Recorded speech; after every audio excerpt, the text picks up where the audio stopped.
तो हम लोग ने यहाँ पर फेनोल्फथालीन के फॉर्मेशन के बारे में बात कर ली थी यहाँ पर, ठीक है। अब देखो फेनोल्फथालीन के बारे में थोड़ी सी एक चीज और मैं जानकारी दे दूं आप लोगों को। बेसिक मीडियम में, इन बेसिक मीडियम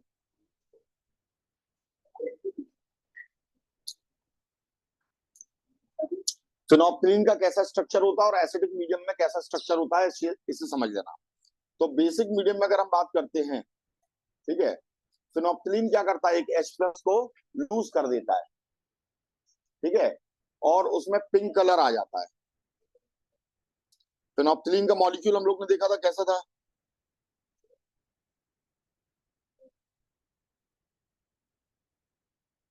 थैलिक एसिड बनाते थे हम लोग,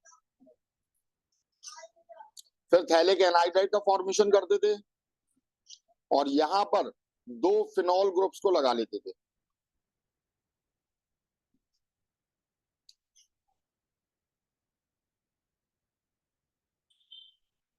ये 2 फिनॉल ग्रुप हमारे लग जाते थे, और ये होता था आपका कौन, फेनोल्फथालीन।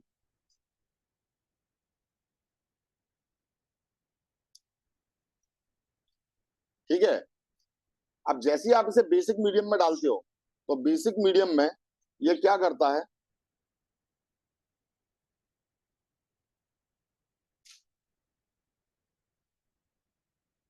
कार्बन डबल बॉन्ड हो और इस ऊपर आ जाता है नेगेटिव चार्ज, ये बॉन्ड तोड़ लेता है।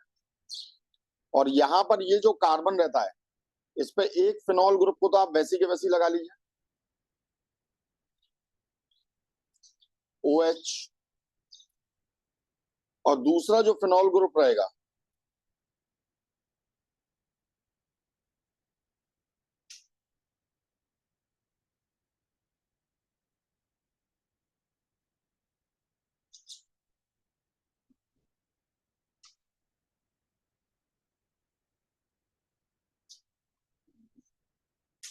ये यहाँ पर डबल बॉन्ड से, और डबल बॉन्ड से ये ऑक्सीजन लग जाता है, और यहां पर ये डबल बॉन्ड आ गया, ठीक है भाई। और इसका कलर आ जाता है पिंक। ये कैसे हुआ, एक्सक्यूज मी, इसने H+ को निकाला, इसने किसे निकाला है, H+ को, और जब H+ को निकालेगा तो ऑक्सीजन पे क्या आ जाएगा, नेगेटिव चार्ज, और नेगेटिव चार्ज आएगा तो अब ये अपना यहाँ पर पेयर को डोनेट करेगा, जिसकी वजह से ये बॉन्ड टूटकर यहां आ जाएगा, ठीक है भाई, ये यहां पर आ जाएगा, और इसकी वजह से ये कहां पर चला जाएगा, यहां पर, और इसकी वजह से ये वाला इलेक्ट्रॉन अपना पेयर को उठाकर इसे दे देगा ऑक्सीजन को, और बॉन्ड यहां से टूट जाएगा, ठीक है। अरे ऑक्सीजन ने अपना नेगेटिव चार्ज दिया, ये डबल बॉन्ड का फॉर्मेशन कर लिया इसने यहाँ पर, ये वाला बॉन्ड टूटा, इसने इलेक्ट्रॉन यहाँ दिए, तो यहाँ पर आपका ये डबल बॉन्ड का फॉर्मेशन हो जाएगा कि नहीं हो जाएगा, हो गया कि नहीं। और फिर ये वाला डबल बॉन्ड ये टूटता है, यहाँ पर ये डबल बॉन्ड आ जाता है, और कार्बन अपने इलेक्ट्रॉन को उठाकर, जहां भी डबल बॉन्ड पहुंचा है नेगेटिव चार्ज वहीं तो पहुंचा है, नेगेटिव चार्ज से ये से इलेक्ट्रॉन उठाकर दे देता है इस ऑक्सीजन को, तो ऑक्सीजन पर क्या आ गया, ये नेगेटिव चार्ज आ गया। क्लियर है, ठीक है।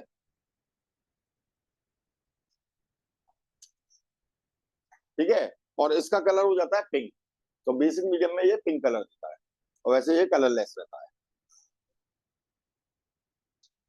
चलिए अब नेक्स्ट रिएक्शन को हम लोग देखते हैं, फ्राइज रीअरेंजमेंट। फ्राइज रीअरेंजमेंट,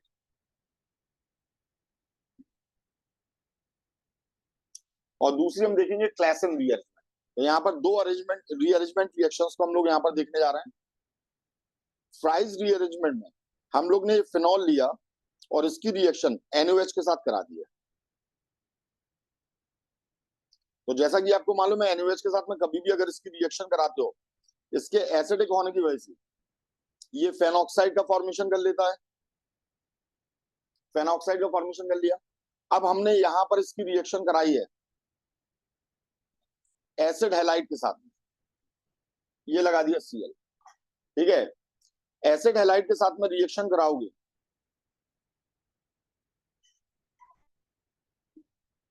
तो आपको मालूम है इस कार्बन पर कैसा चार्ज होता है, पॉजिटिव चार्ज होता है।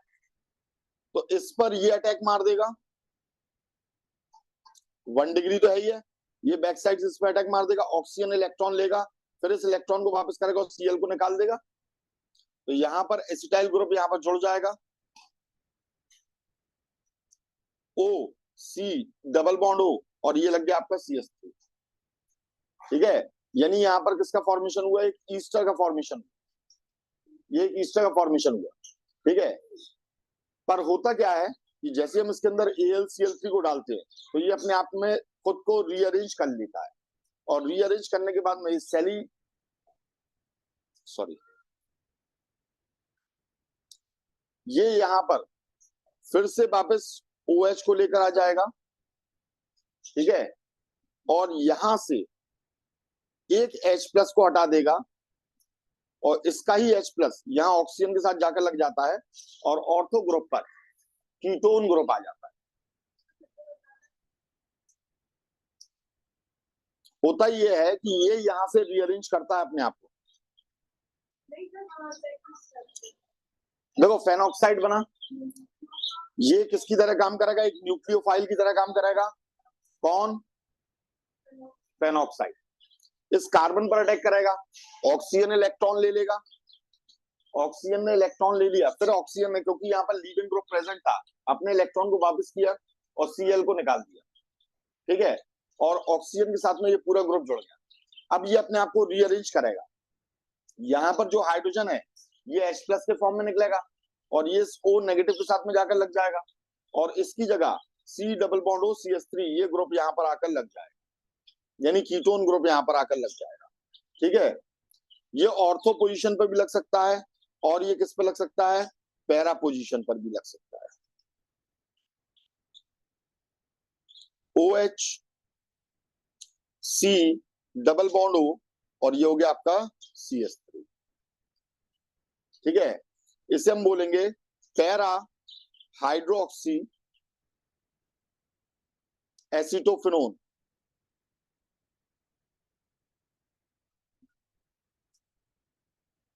ठीक है भैया, तो ये जो फ्राइज रीअरेंजमेंट होता है ये कहाँ लगता है, ये फिनाइल ईस्टर्स में लगता है, फिनाइल एसीटेट या फिनाइल बेंजोएट में। जब हम एनहाइड्रस AlCl3 के साथ में हीट करते से in the presence of CH2 carbon disulphide की प्रेजेंस में, ठीक है, तो यहाँ पर रीअरेंजमेंट हो जाता है, और जिसमें एसाइल ग्रुप माइग्रेट हो जाता है, फिनोलिक ऑक्सीजनेशन होता है to ortho and para position of benzene ring.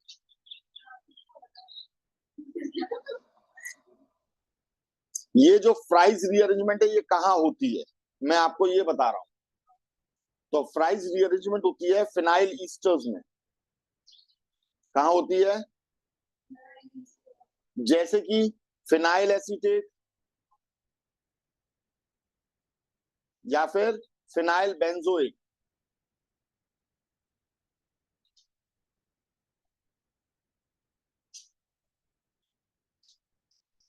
इसमें होता क्या है, on heating with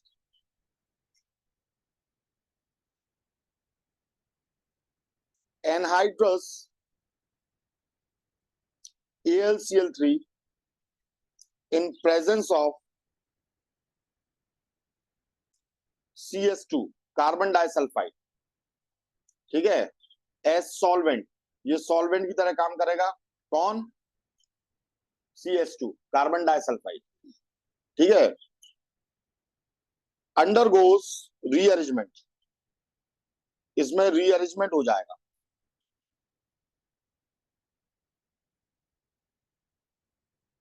in which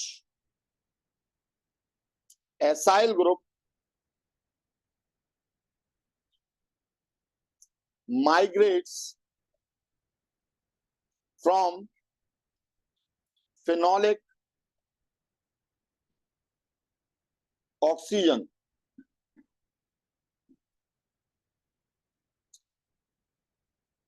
to ortho and para position of benzene ring to give mixture of ortho and para hydroxy ketone. तो अगर आपके पास में क्या है, अगर आपके पास में ईस्टर है, कोई फिनाइलिक ईस्टर है, तो वहां आप सिंपली उस फिनाइलिक ईस्टर को देखो, पहले तो हमने फिनाइलिक ईस्टर बना लिया, यहां तक रीअरेंजमेंट नहीं है, याद रखना, यहां तक क्या नहीं है, रीअरेंजमेंट नहीं है। रीअरेंजमेंट जो चालू होती है वो कहां से चालू होती है, वो यहां से चालू होती है, यहां से चालू होती है, देख लो बहुत अच्छे से, तो फिर बाद में कहूंगा। ये ईस्टर बना, अगर AlCl3 की प्रेजेंस में अगर हमने इसे हीट किया, तो हीट करने पर क्या होगा, कार्बन डाइसल्फाइड की प्रेजेंस में ये सॉल्वेंट की तरह काम करेगा, यहाँ रीअरेंजमेंट होगा, और जो एसाइल ग्रुप है, इसे हम बोलते हैं acyl group, this is known as acyl group. ये एसाइल ग्रुप जो रहता है ये माइग्रेट कर जाता है ऑर्थो एंड पैरा पोजीशन पर, और यहां आपको मिक्सचर मिलता है ऑर्थो और पैरा हाइड्रोक्सी कीटोन का। Is it clear? इसे हम बोलते हैं फ्राइज रीअरेंजमेंट। तो फ्राइज रीअरेंजमेंट यहां से चालू हुआ है।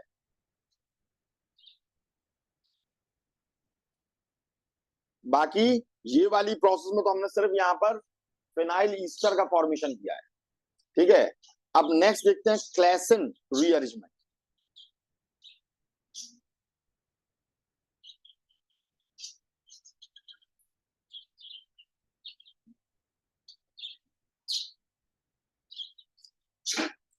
तो अगर आपको फिनाइल ईस्टर से क्या बनाना है, हाइड्रोक्सी कीटोन्स का फॉर्मेशन करना है, OH के साथ में आपको कीटोन ग्रुप ऑर्थो और पैरा पर लगाना है, तो आप हमेशा फ्राइज रीअरेंजमेंट लगाओगे, जिसमें रिएजेंट कौन होता है, AlCl3, किसकी प्रेजेंस में, CH2 की प्रेजेंस, कार्बन डाइसल्फाइड की प्रेजेंस।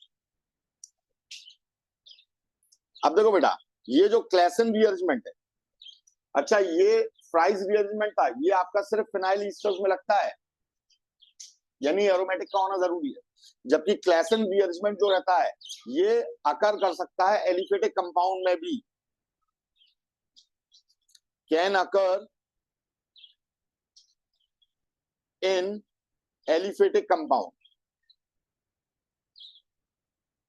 ये एलिफेटिक कंपाउंड में भी लगता है, ठीक है। होता क्या है,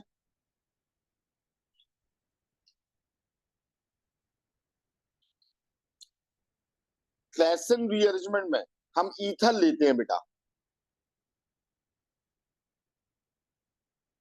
ठीक है, हमने ईथर लिया,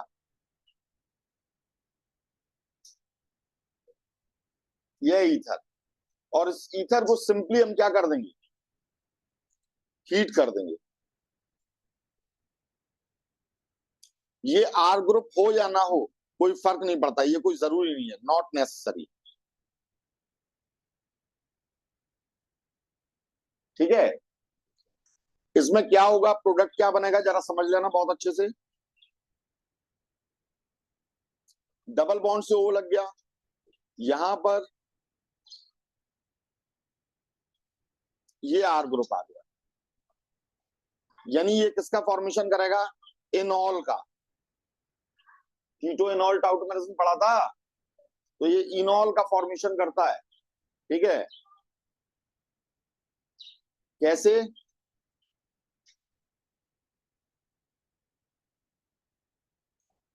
लास्ट में जाकर ये OH में कन्वर्ट हो जाता है, ये R ग्रुप लगा हुआ है। R ग्रुप यहाँ पर ऑप्शनल है, अगर ऑर्थो पोजीशन ऑक्यूपाइड होती है तो ये पैरा पर भी लग सकता है, तो हम इसे कहते हैं O allyl phenol, ortho allyl phenol. जबकि ये एराइल एलाइल ईथर था, एरोमेटिक ग्रुप, और एराइल मतलब यहां पर ये एलाइल पोजीशन पे लगा हुआ है, एलाइलिक पोजीशन पे लगा है कि नहीं लगा है, ये एलाइलिक पोजीशन है, तो एलाइलिक पोजीशन पर आपका ये ईथर प्रेजेंट है, ठीक है। पूरे में हुआ क्या है, जरा इस बात को भी बहुत अच्छे से समझ लेना। होता ये है, अच्छा ये तो हमने बनाई नहीं, ठीक है, बड़े गौर से इसे समझना बेटा, यहां पर क्या होता है क्या नहीं होता है। देखो सबसे पहली बात तो ये ऑक्सीजन यहां से क्या मांगेगा, इलेक्ट्रॉन मांगेगा। यहां पर ये बॉन्ड यहां जा रहा है, ठीक है, ये बॉन्ड यहां पर जा रहा है, ये अपना इलेक्ट्रॉन यहां दे देगा। तो इस कार्बन का भी तो एक बॉन्ड खाली हो जाएगा कि नहीं हो जाएगा, इस कार्बन का भी एक बॉन्ड खाली हो जाएगा। और जब इसका एक बॉन्ड खाली हो जाएगा तो उसे यहां से जोड़ना है, और यहां पर जो हाइड्रोजन लगा हुआ है धीमे से इस हाइड्रोजन का भी ये रिमूवल कर देगा। तो जब ये अपना इलेक्ट्रॉन यहां दे देगा तो यहाँ डबल बॉन्ड बनेगा, और यहाँ का जो इलेक्ट्रॉन रहेगा वो किसके पास चला जाएगा, वो ऑक्सीजन के पास जाएगा। ऑक्सीजन इस इलेक्ट्रॉन को उठाकर यहां दे देगा, ठीक है, जिसकी वजह से ये इलेक्ट्रॉन यहां आ जाएगा। और जब ये इलेक्ट्रॉन यहां आएगा तभी तो यहां से एच का निकलना आपका पॉसिबल हो पाएगा, ठीक है। तो ये पूरा घुमाकर ये प्रोसेस होती है, और ये आर ग्रुप का प्रेजेंस होना कोई जरूरी नहीं होता है। तो यहां से ये बॉन्ड ब्रेक हो जाता है, और डबल बॉन्ड देखो इस वाली पोजीशन पर यहां आ गया। और जब इसका इलेक्ट्रॉन यहां पहुंचा तो देखो यहां से तो एरोमेटिसिटी गायब है, और फिर वापस जब ये इलेक्ट्रॉन दे देगा अपना, क्या दे देगा भाई, इलेक्ट्रॉन दे देगा अपना, ये बॉन्ड ऐसे टूटेगा, ओपन नेगेटिव आ जाएगा, और इस पर क्या आ जाएगा, पॉजिटिव। अब जो इलेक्ट्रॉन दिया था उससे वापस ये डबल बॉन्ड का फॉर्मेशन होता है। पूरी ओपन करके बताएं, ठीक।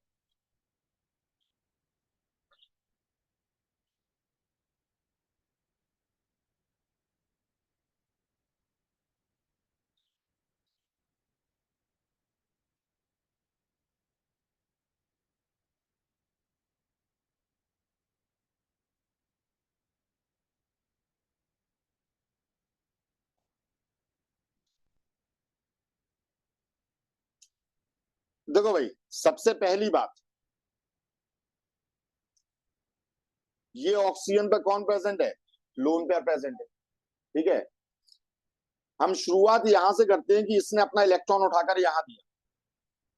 तो जैसे ही इसने अपना इलेक्ट्रॉन उठाकर यहां दिया तो इस कार्बन पर क्या आ गया, पॉजिटिव चार्ज आ गया। अब ये डबल बॉन्ड कहां पहुंच गया, तो अब मैं इसे हटा देता हूं और इस डबल बॉन्ड को यहां पहुंचा देता हूं, ठीक है। इस कार्बन पर जो ऑलरेडी हाइड्रोजन लगे थे दो, वो तो लगे ही लगे रहेंगे, जो पहले दो लगे हुए थे। अब देखो इस कार्बन पर कितने बॉन्ड हो गए, 5, जो कि पॉसिबल ही नहीं है। तो ये क्या करता है, तो ये करता ये है, यहां से इलेक्ट्रॉन के पेयर को उठाकर किसे दे देता है, इस ऑक्सीजन को दे देता है, और एक बॉन्ड को अपने तोड़ लेता है, ये वाले बॉन्ड को ये तोड़ लेगा, तोड़ लिया। अब इस ऑक्सीजन पर कैसा चार्ज आ गया बेटा, नेगेटिव चार्ज आ गया। नेगेटिव चार्ज आ गया तो ये अपना पेयर उठाकर कहां देगा, यहां पर दे देगा। अब इस कार्बन पर भी इलेक्ट्रॉन डेंसिटी ज्यादा हो जाएगी तो इस पर नेगेटिव चार्ज आ जाएगा, तो ये अपना इलेक्ट्रॉन उठाकर यहां दे देगा। तो अब इस कार्बन पर कैसा चार्ज आ गया, नेगेटिव चार्ज, और यहाँ का ये बॉन्ड गया। जब ये बॉन्ड यहाँ का गया तो अब देखो ये है इलेक्ट्रॉन, ये है न्यूक्लियोफाइल, और ये क्या है, इलेक्ट्रोफाइल। ये तुरंत इसके ऊपर अटैक कर देगा, और अटैक करने के बाद में यहाँ किसका फॉर्मेशन कर लेगा, सिंगल बॉन्ड का। किसका फॉर्मेशन कर लेगा, सिंगल बॉन्ड का फॉर्मेशन कर लेगा, ठीक है। और यहां से किसे हटा देगा, हाइड्रोजन को हटा देगा। किसे हटा देगा, हाइड्रोजन को हटा देगा, ठीक है। अब यहाँ ऑक्सीजन ने जब अपना लोन पेयर दिया था तो यहाँ किसका फॉर्मेशन हो गया था बेटा, एक डबल बॉन्ड का फॉर्मेशन हो गया था। किसका फॉर्मेशन हो गया था, डबल बॉन्ड का फॉर्मेशन हो गया था। यहां से ये नेगेटिव चार्ज गायब हो गया था, ये गायब हो गया था, ठीक है, क्लियर है। अब ये भी यहां से गायब हो जाएगा। अब यहां से क्या हुआ, हुआ ये कि जब हाइड्रोजन यहां से निकल गया तो हाइड्रोजन अपना यहां पर पेयर देकर गया। जब पेयर देकर जाएगा तो वापस इलेक्ट्रॉन इसे दिया जाएगा, ये इलेक्ट्रॉन उठाकर इसे दे देगा फिर वापस। तो ये बॉन्ड एक बार फिर से आपका टूट जाएगा, ये टूट गया, और इस पर हाँ जो ऑक्सीजन का डबल बॉन्ड था वो टूट जाएगा भाई, और इस ऑक्सीजन पर क्या आ जाएगा, एक बार फिर से नेगेटिव चार्ज आ जाएगा। कहां से, हाइड्रोजन यहां से निकल गया ना बेटा, निगाह रखा करो, निगाह हटी दुर्घटना घटी। ये यहां से टूट गया, निकल गया। अब इसने इलेक्ट्रॉन वापस किया तो यहाँ क्या आ गया? अब इस कार्बन पर फिर से क्या हो गए? 5 बॉन्ड हो गए कि नहीं हो गए? तो ये क्या करेगा? एक इलेक्ट्रॉन वापस करेगा कि नहीं? तो ऑक्सीजन पर क्या आ गया? Negative charge. अब जो यहां से निकला था H प्लस जो ये निकला था वो H प्लस इसके ऊपर जाकर लग जाएगा कि नहीं लग जाएगा? तो यहाँ फिर से क्या हो गया? OH का फॉर्मेशन हो गया कि नहीं? अब इन सबको अगर हम यहां से हटा दें तो ये स्ट्रक्चर कैसा बना, जरा देखो। यही ऊपर वाला स्ट्रक्चर बन गया कि नहीं बन गया? और यहां से ये डबल बॉन्ड को हटाकर अगर हम H को चिपका दें, ये आ गया कि नहीं आ गया? क्लियर है? वीडियो को दोबारा देखकर समझ लेना। उम्मीद है समझ में आ गया होगा। इसे हम क्या बोलते हैं? Klaassen rearrangement. क्या बोलते हैं? और ये इंट्रामोलिकुलर रीअरेंजमेंट होता है, दो मॉलिक्यूल्स के बीच में नहीं है, एक ही मॉलिक्यूल के अंदर ये हो रहा है, तो हम इसे क्या बोलते हैं? इंट्रामोलिकुलर।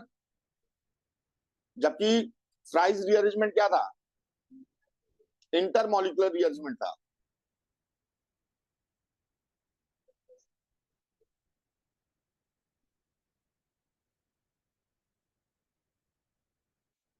ठीक है भाई, क्लियर है? अगर ऑर्थो पोजीशन भरी रहेगी तो ये किस पे हो जाएगा? ये पैरा पोजीशन पर भी हो सकता है। क्यों हो सकता है? क्योंकि मैंने आपको बताया था यहाँ कार्बोकेटाइन बन रहा है। अब ऑर्थो पोजीशन भरी हुई है तो ये पैरा पर यहाँ पर जाकर अटैक मार देगा। ये तो फ्री है ना अटैक मारने के लिए, ये अपना बॉन्ड तोड़कर बिल्कुल फ्री हो जाता है। ठीक है,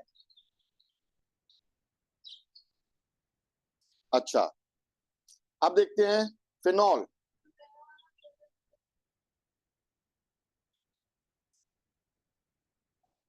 परेशान कर रही है। यहां पर मैंने आपको बताया था जब बॉन्ड यहां से टूट रहा था तो क्या बन रहा था? कार्बोकेटाइन। कार्बोकेटाइन अब फ्री है कि नहीं है? अब यहां पर जब ये वाला बॉन्ड गायब हुआ था बेटा, ये वाला बॉन्ड गायब हुआ था तो यहां पर कैसा चार्ज आ गया था? नेगेटिव। ये नेगेटिव किस पर है? एलाइलिक पोजीशन पर है। अब एलाइलिक पोजीशन पर है तो ये बताओ, क्या ये यहाँ पर पैरा पर नहीं पहुंच सकता है क्या नेगेटिव चार्ज? अब ऑर्थो पोजीशन अगर भरी हो तो ये कहां पहुंच जाएगा? पैरा पर अटैक मार देगा, और पैरा पर अटैक मार देगा तो बिल्कुल इसे यहीं से चिपका दो और यही वाला प्रोडक्ट बना दो।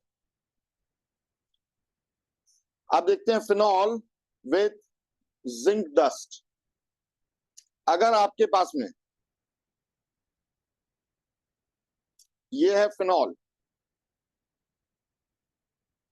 और इसकी रिएक्शन अगर हम किसके साथ कराते हैं? जिंक डस्ट के साथ कराते हैं, तो सीधा सीधा कन्वर्जन याद रखना, बिल्कुल सीधा सीधा ये फॉर्मेशन करता है बेंजीन का। किसका फॉर्मेशन करता है? कोई प्रॉब्लम इसमें? समझ में आ गया? ठीक।